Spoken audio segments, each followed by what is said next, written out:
Good morning, Sainers. Welcome to Saints TV Weekly for June 12th, Monday morning, King's birthday. So we won't keep you too long because obviously you're probably away with the family, having a nice little getaway, making the most of the long weekend. And the best thing about a long weekend is if you get the early game on the Thursday, you got to make it count, you got to win it, because then the supporter base just gets to enjoy it for that much longer. And I'm pretty sure we all have, there's so much to talk about. There's a lot of good news. There's a couple of little things that I want to address. And straight off the bat, repping the Dan Butler Saints TV merch. It's on our store if you want to buy it. But there we go, bit of silver service. That's what he was doing on the weekend. So the fact that there's a chance that he might not be able to play on next Saturday against the Tigers because of just a perfect rundown tackle is a joke. But that's a discussion we'll save for a bit later in the show. Just thought I'd rep Dan Butler and represent him because he's our boy, and I thought he had one of his best games of the season, on Thursday night. So obviously a quick shout out to our sponsor, Inglewood Coffee Roasters, www.inglewoodcoffeeroasters.com.au, Saints40 discount code, 40% off coffee, tea, chai products. Get it, don't miss out, it's awesome. Okay, so straight into it. Thursday night footy, Buddy's 350th, 14-year drought at the SCG. Last time we won there was round 18, 2009 by 1 point. Lee Montagna in the dying seconds. Ross Lyon was coach. 5,059 days later. Yes, I'm pretty sure I remembered that number. We win it. Ross Lyon does it again. His last two games as St Kilda coach at the SCG, undefeated, 2 wins from 2. And that was an awesome performance. The first half was a titanic struggle. There was a lot of messy disposals. The ball was bouncing off the deck. It was very dewy, very slippery footy. But 99 tackles later, and we get the job done by, I think it was 14 points. They kicked a goal in the last few seconds, Sydney. But it was a 14-point win, a huge win for our boys, a huge win for belief. Awesome performance from the boys. My full match review is up. It's a very good one. It's a lot of fun. Really good comments from the Sainers, so they brought the energy, which was awesome. And obviously the Sainers at the Bentley Social, that was no exception as well. They were awesome. So catch my review after this video, and there's obviously another video I posted on Saturday. Our youngsters are awesome, talking about our youngsters and the demographic and what they're bringing to the table at the moment, which is just exceeding my expectations big time. So check that out after this video as well. Okay, so off the back of the win, the only other major talking point apart from the win itself and our youngsters is Dan Butler's tackle on Nick Blakey. So Dan Butler to face MRO scrutiny for tackle as Saints down Swans in AFL clash at the SCG. So I think Ross Lyon was actually asked about it post-game, and he said, I still think it's a footy action. It's one of the toughest tackles to execute when you're running from behind, and I think he's actually guided him down. They're going to be accidents in footy. I don't think it's cut and dry like that. And I agree. And Nick Blakey passed his HIA, I think it is, his concussion test, and he was subbed out because of, I think, a toe injury in the end that he sustained very early in the game. So no concussion, wasn't subbed out because of the tackle. At the end of the day, there are going to be accidents, and you can't suspend every single player because of every player getting injured, because then you'd have a lot of players getting suspended, and you'd probably, the Brownlow would be, I think, in doubt there, because you'd get plenty of star players laying tackles. And I'm kind of curious. My mum raised this yesterday, and I'm curious to hear your thoughts, Sainers, so let me know. But she thinks maybe because of all this tackle hoo-ha, that maybe Jack Steele's not going for his tackles as much because he was the most aggressive tackle in our team a year or two ago. Remember the tackle against GWS, I think round 1 in 2021 or 2022?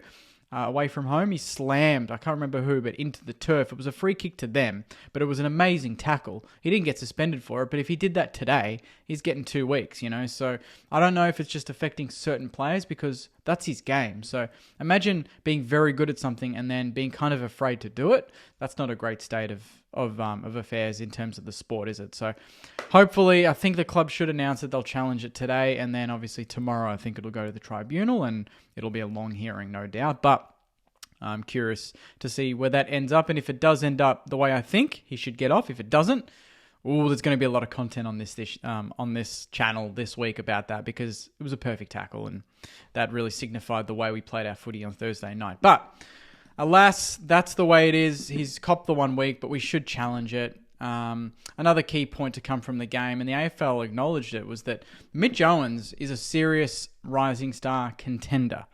Now, they said after missing the game before the bye, 19-year-old Mitch Owens produced a standout performance on Thursday night that keeps his name in the conversation alongside Sheasel, Ashcroft, Humphrey to win the 2023 Rising Star. He kicked 2 goals, 2 from 21 disposals on 8 marks against Sydney, taking him to 15 for the year. Charlie Kerner, Max King and Jeremy Cameron are the only key forwards averaging more player ratings per game in 2023, according to Champion data. So, I mean, I think Max King returning is actually helping Mitchy Owens, but that's awesome. And I think his odds, not that I'm a betting man, but I think they were about $15-16. And then after the game, pretty much an hour or two after the game, dropped to about $8 to win the Rising Star. So people are getting on board, Mitchy boy, and so they should, because he's been amazing. But even if he doesn't win it, we still know we've got a Rising Star at the footy club, and we've got a couple, to be honest, Naz as well, and Filippo, Winhager. They all put in a very good shift on the Thursday night to get the job done. In future fixtures, Spud's game has been announced. So this year's game, obviously Spud's game, is going to be against the Brisbane Lions in a couple of weeks' time. Friday night football at Marvel Stadium, June 23rd, round 15, obviously to raise funds for mental health initiatives run through the Danny Frawley Centre. So awesome initiative there, and obviously that's a very I guess it's very close to home for all Sainers, because we love Danny Frawley and we love what the club's done with his name and his legacy. And obviously Friday night against Brisbane at home is a very big game in itself. So to add this on top, I think is going to bring a lot of attention to it, and you'd hope that we perform a bit better than how we did against the Bombers last year in Spud's game, where we got absolutely dominated. So let's get the chocolates against Richmond, and then that builds up very nicely for a big Spud's game on the Friday night against the Lions.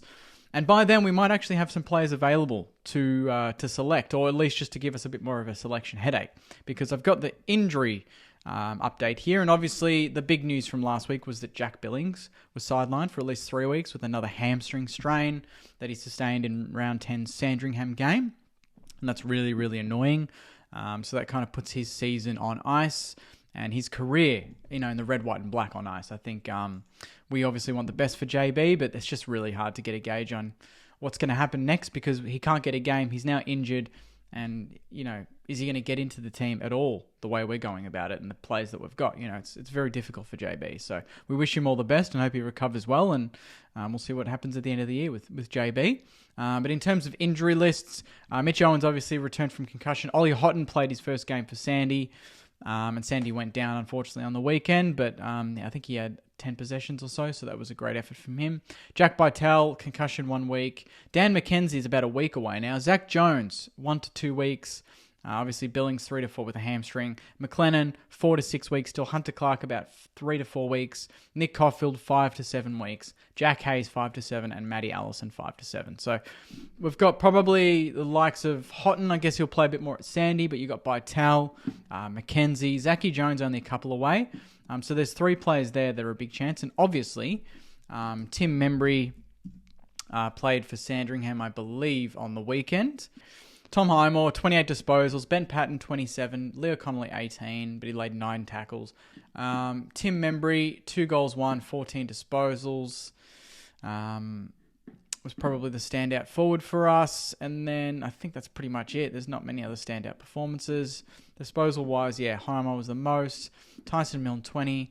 So not a huge effort from all the boys. Campbell, 15 disposals, only the 16 hit-outs.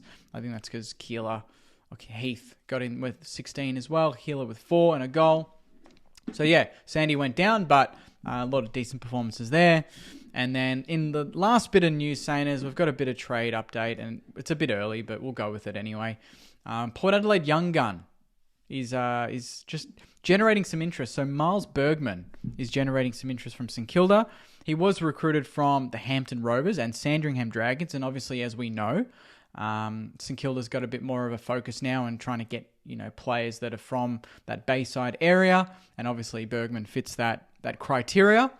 I'm not sure if he's contracted. I think he might be, but he's doing very well for himself. He's ranking above for marks, tackles. He's one that we're going to keep an eye on. I'd love to have him. I think he's a very good player. He's got that sort of running halfback sort of vibe, but I think he's got the ability to go and play in the middle. And he's a very tough nut and uses the ball very well. And obviously, I think he's only what is he, 21, 22? He's still very young. So that's what we like. And yeah, if we can get that over the line, would be amazing. Please like, comment, and subscribe. Let's get to 7,000 Saners. We're only about 350 away or so. So if there's some of you watching and you love what I do, you love the content, love the club, hit subscribe. It'd be amazing. And I guess in the last bit of news too, we're going to be hopefully releasing the new saintstv.com.au website in maybe the next week or two, depending on, I guess, just a few testing issues and whatnot.